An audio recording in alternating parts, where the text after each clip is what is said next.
Good morning, Manitoba. Good morning, Canada. Today is a new day.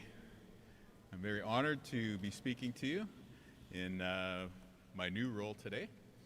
And in that capacity, I want to thank you, the people of this province, for investing your trust in us to form your next government.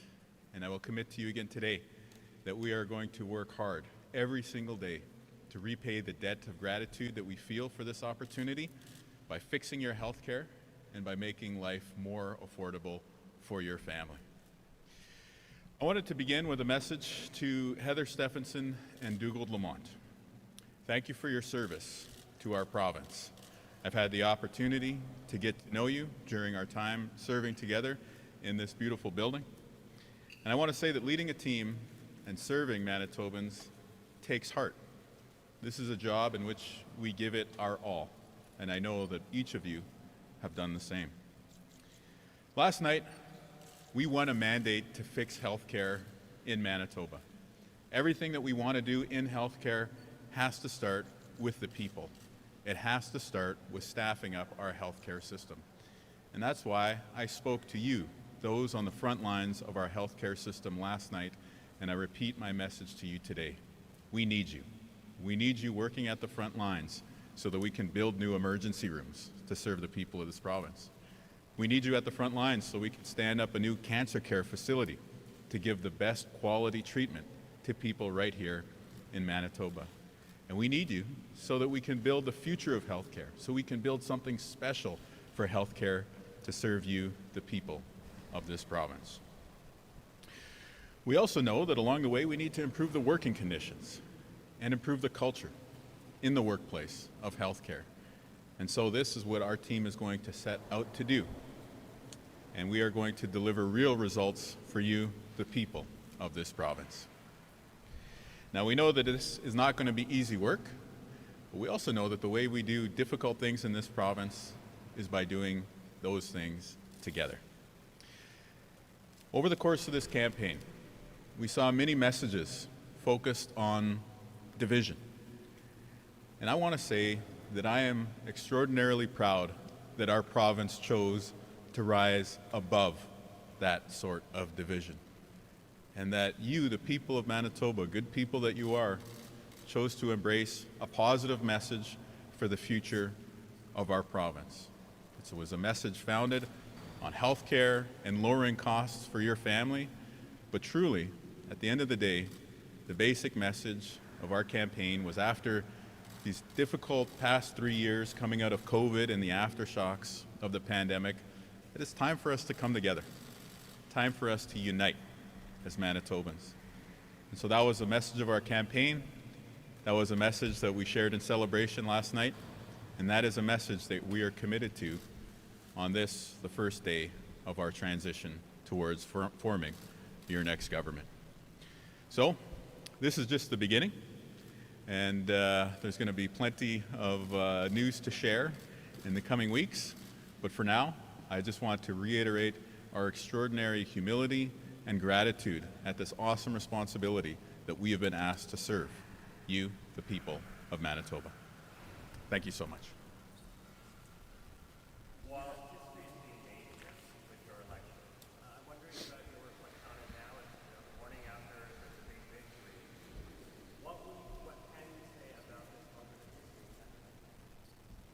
I think educators, residential school survivors, business leaders, so many people have stepped up over the past decade to change Canada for the better. And I think that I am extraordinarily hopeful for what this country is going to be like when the children of today, who celebrate Orange Shirt Day, who learn a more accurate account of our country's history, what Manitoba and Canada is going to be like when they are the decision makers for these places that we love. And so, as a person who's earned the high honor of getting a chance to serve in government, it's my intention to move the ball forward so that that future generation can do even more powerful things than we can imagine today.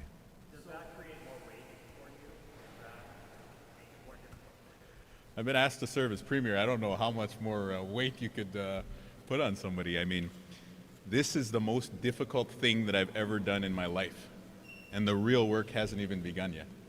So I'm going to treat this job with the utmost of reverence and the humility that I believe will be necessary to serve you, the people of Manitoba, and of course I hope to make a positive contribution for all Canadians as well.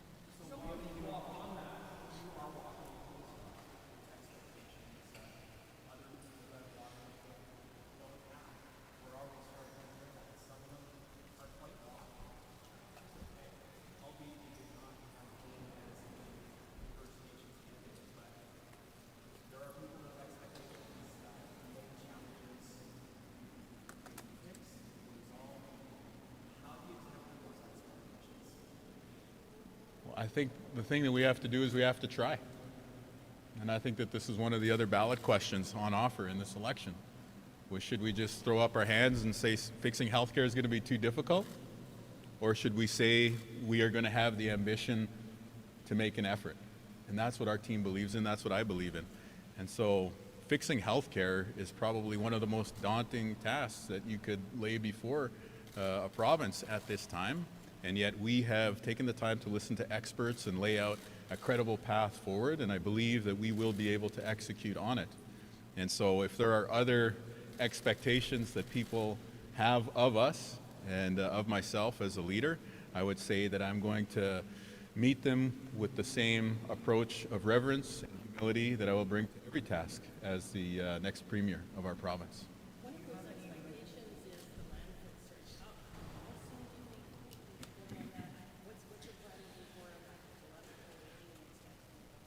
Yes, it will be important for us to deliver on this, and again, it's important for us to try.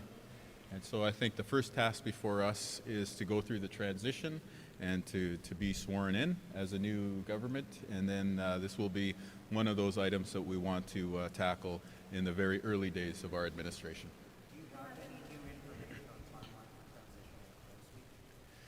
I do have what was maybe more nebulous yesterday evening is starting to fall into greater detail today, but I don't have any specific details to share with you at this time.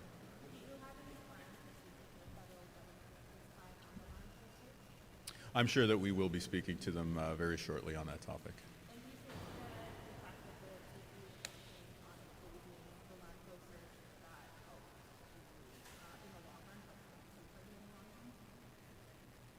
I think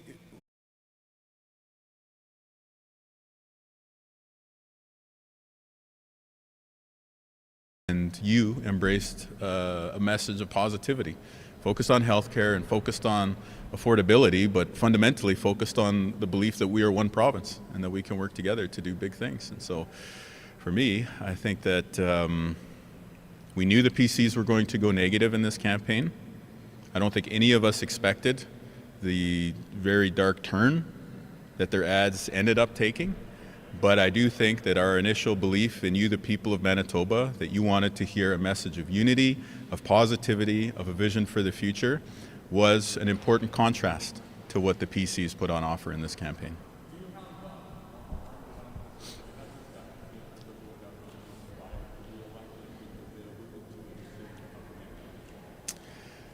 Yes, the comments you're referring to from the federal minister, I don't think were based on specific conversations with our team.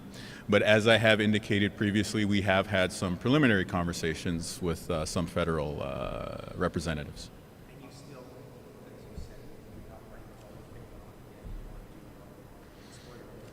That's right. Yes. Ouais. Ouais.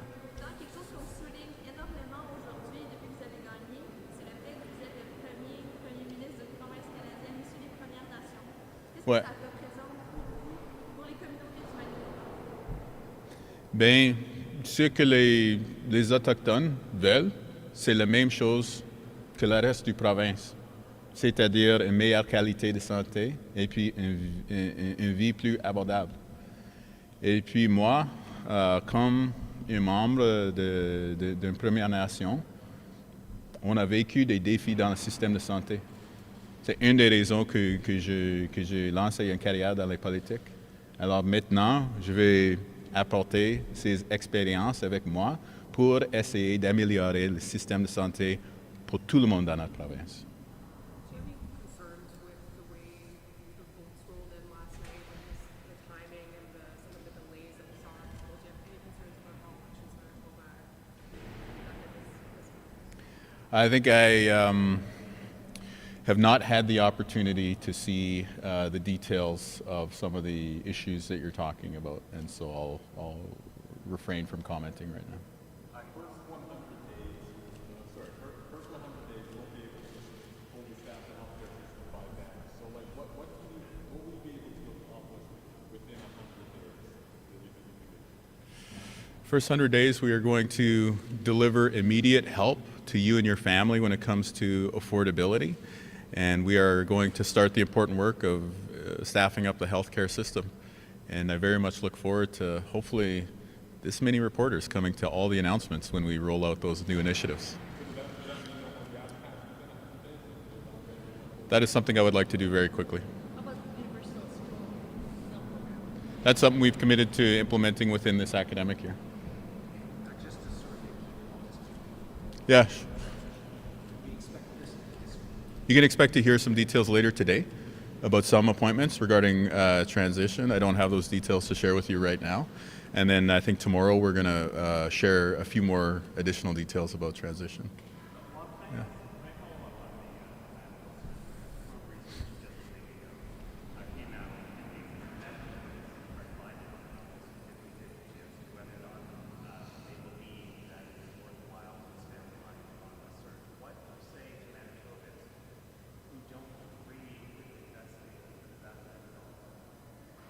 I would say that we don't have to agree on everything in order to do the big things together, like fixing our healthcare system. And I think that's a message that we campaigned on, and I think the results of the election last night show that Manitobans want us to focus on healthcare. They want us to deliver affordability relief. And so, yeah, and of course we don't have to agree on everything in order to do the big things together.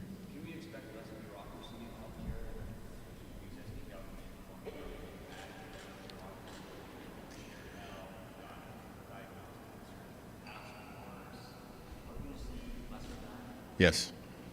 I know your next question is probably be about the specific details. I don't have all the details to share on that.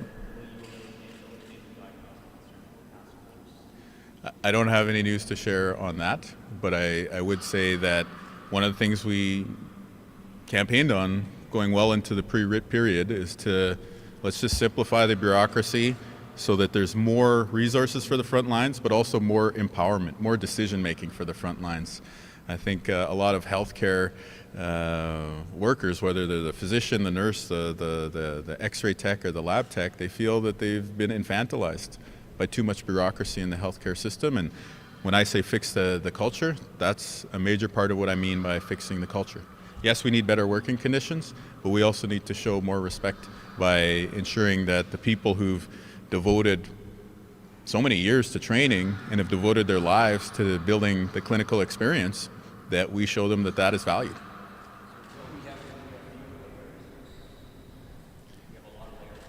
There are a lot of layers. That is true. That is true. I don't have a specific announcement today on number of layers, but there will be fewer, yes. I guess, yeah. What's your first action on NPI and the strike? Well, I think we have to take a look at the materials over the course of the transition when it comes to a specific course of action. Well, one thing I've been very clear about, including during the televised debate, is that for the PCs to stand in the way of these hardworking Manitobans getting a fair deal is just wrong. And so we are on the side of workers. So what do you anticipate will happen next with the strike at NPI decision? Well, I hope the strike is resolved and people get a fair deal. And how long could that potentially take? I don't have any details to share on that today.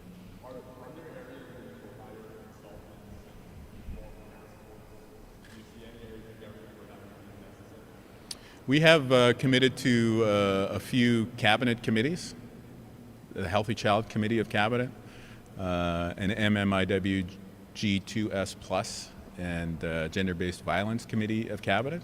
So I think those will be the starting points, and we'll need to stand up these new structures for our next government, and then we can look at what the needs would be in terms of horsepower, operational capacity beyond that.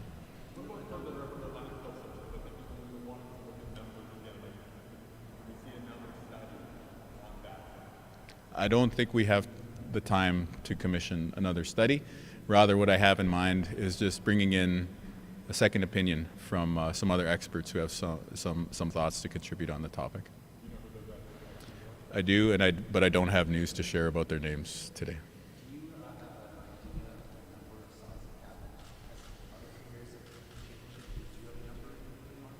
I do have a number in mind, and it's a lower number than the current cabinet size.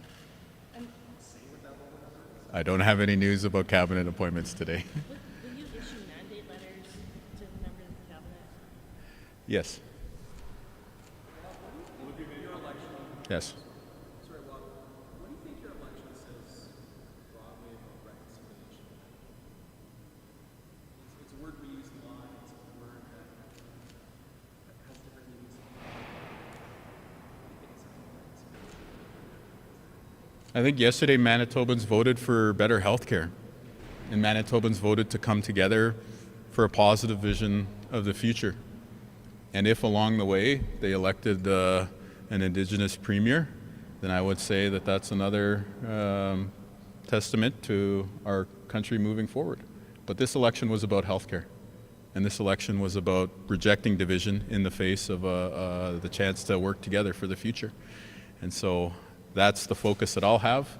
I didn't run on being the first First Nations Premier. I put my name on the ballot to try and be the best Premier, because that's what you, the people of this province, deserve. And that's how I will serve. I will serve each and every day. I feel a tremendous amount of gratitude for the honor we were given last night, and each day I am going to wake up with the intention to work as hard as I can to repay that debt. I have. Yes. Yeah, and I read his comments in the media, and I think we are very aligned with the areas that we would like to work together on, particularly around homelessness. I think everyone in Manitoba knows that we need to do better when it comes to homelessness in our city and in our province. This is an issue in Thompson, Brandon, so many areas around Manitoba, and I think partnering with other leaders such as Mayor Gillingham is going to be very important so that Winnipeg's downtown, which is Manitoba's downtown, is a place that everyone enjoys. And not only that everyone enjoys when you go to a Jets game or concert, but where everybody has dignity, too.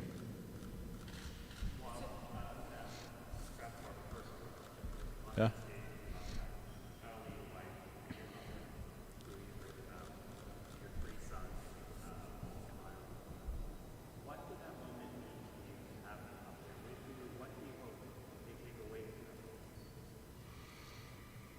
My wife, my mom, my kids had the toughest job in this election, which is that they had to put up with the attack ads without the ability to respond.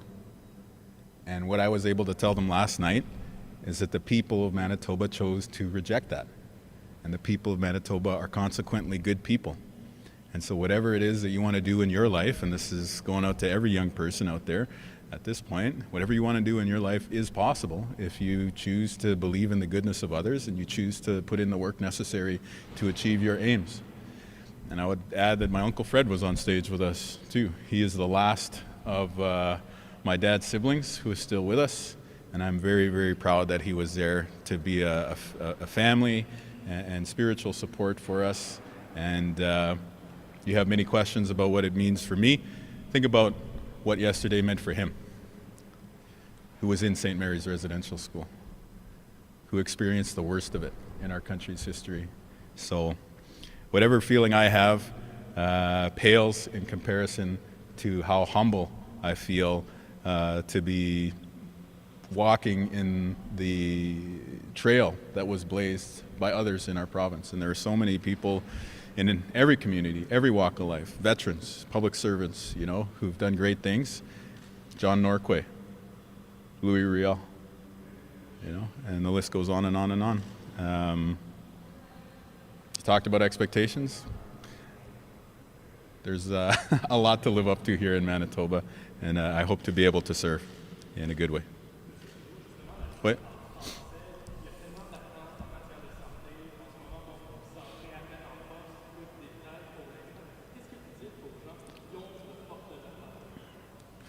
Bien, guérir le système de santé sera une de nos priorités, le plus grand. Et puis, à chaque jour, nous travaillerons comme votre prochain gouvernement pour améliorer le système de santé.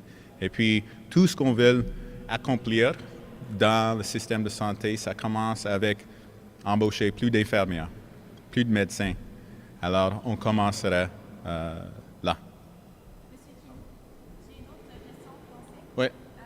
À quoi va ressembler la gouvernance du Manitoba avec un premier ministre bilingue comparativement aux anciennes administrations? Trilingue. Trilingue. Ouais, je parle une langue autochtone aussi, le Ojibwe. Bien, notre province est une province bilingue. Et pour moi, c'est très important de toujours regarder à notre patrimoine comme des Manitobans, mais aussi de marcher vers le futur, vers l'avenir. Alors, pendant toute la campagne électorale, j'ai dit que je voudrais être un premier ministre qui pourrait engager avec la francophonie dans votre langue maternelle, dans votre langue natale. Et puis, une raison qu'on devrait faire cela c'est une province bilingue. Et puis, ça veut dire que la francophonie a des besoins, a des choses qu'ils ont demandé le gouvernement conservateur de faire depuis longtemps. Mais aujourd'hui, je vous remercie d'appuyer nos candidats, notre candidat à Saint-Boniface, et nous travaillerons ensemble pour livrer des services dans la langue française, soit dans le système de santé, soit dans le système d'éducation, n'importe où, et nous allons inclure la francophonie dans notre gouvernement. With the IU, you said you had to look at these materials. What specifically do you need? What information do you need with respect to NPI and your dispute before you can come forward on that? Well, one thing I require is a briefing on how to avoid interfering in labor negotiations, as the current government has multiple times. And so I am a little cautious about making public commentary in a setting like this one until I fully wrap my head around what is fair game in terms of commentary from a Premier-designate. Do you have a message for striking NPI workers? I've got your back.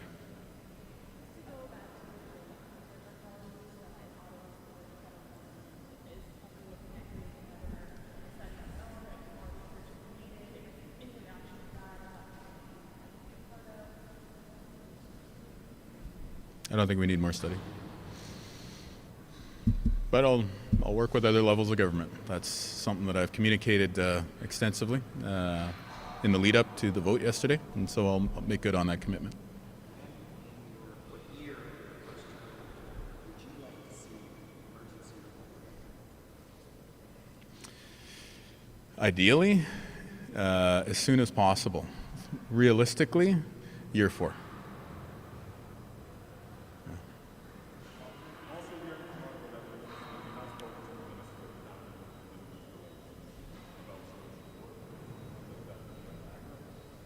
Pardon?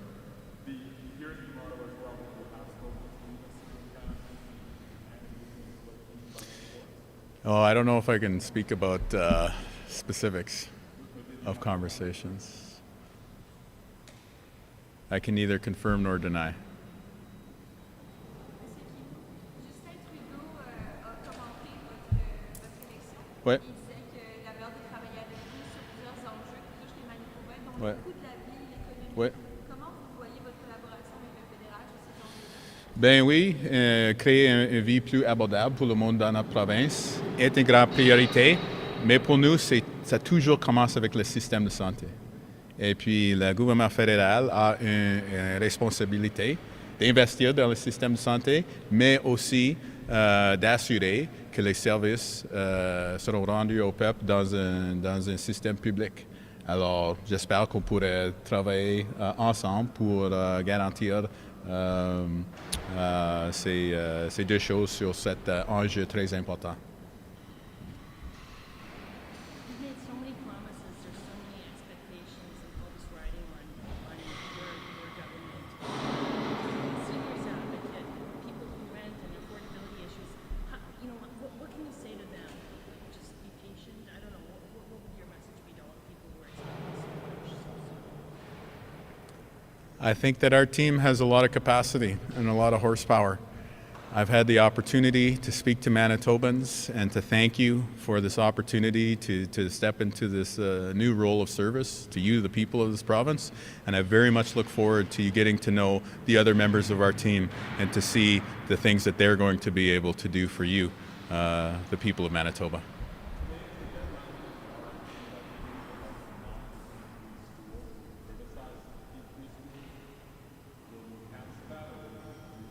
We have to look at the details of how far we are along in these various legal arrangements. But my preference would be to build schools using the public process because it's cheaper, it delivers better quality, and it also can guarantee that more local people benefit from the jobs that are created when we build schools in our neighborhoods. Well, thank you so much, everybody, and I look forward to doing this again very soon. Have a good day.